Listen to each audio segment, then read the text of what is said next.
weak balance sheets. So avoid State Bank of India, a Punjab National Bank and an Axis Bank. Credit Suisse also has downgraded banks which are of high valuation and which are primarily wholesale funded.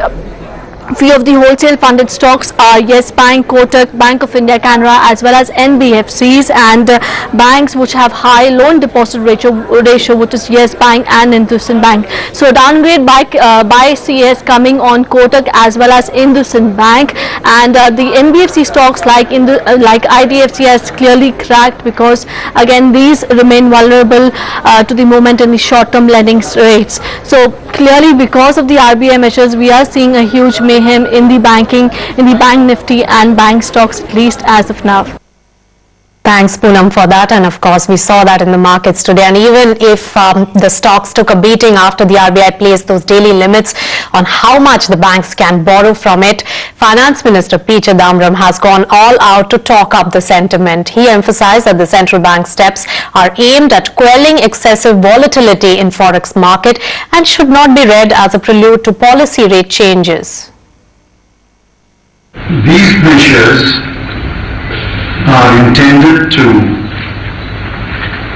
quell speculation or excessive speculation in the forex market and to reduce volatility in the forex market.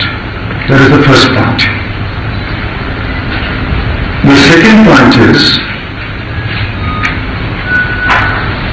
these measures should not be read as a prelude to any policy rate changes.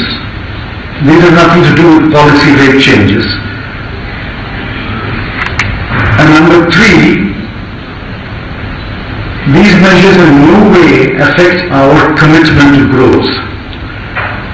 We must increase credit delivery and we must stimulate growth. For example, I don't expect banks to increase the interest rate as a result of yesterday's measures. And meanwhile, the analysts believe that if the RBI keeps these measures for an extended period of time, it will impact growth adversely. Impact on growth will probably depend on how long these measures stay in the system.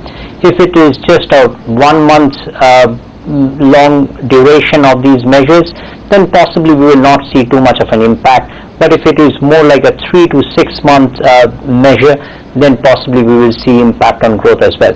This would strengthen the rupee in the short term, but in the medium term again, fundamentals will come into play. You still need current account deficit to be financed. You still need to attract FII flow. So would this be good enough for inflows to start coming in? I'm not very sure.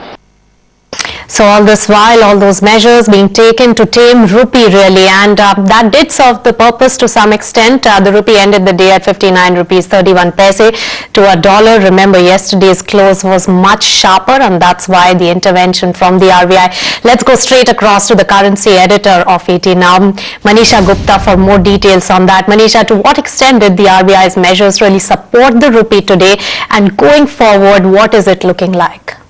Well, RBI did have a desired result after they have increased the bank rates from 8.25% to 10.25%. Remember, RBI in the recent days has been taking a lot of steps. They have been intervening into the markets. They have curbed trading in case of currency FNO, and they also have worked on the oil import payments as well. We did see a knee-jerk reaction coming in for the currency today, 1% up on the as the currency shut shop, and this is after more than 1% of gains in the previous week as well. But as many of the analysts are pointing out, these are short-term measures.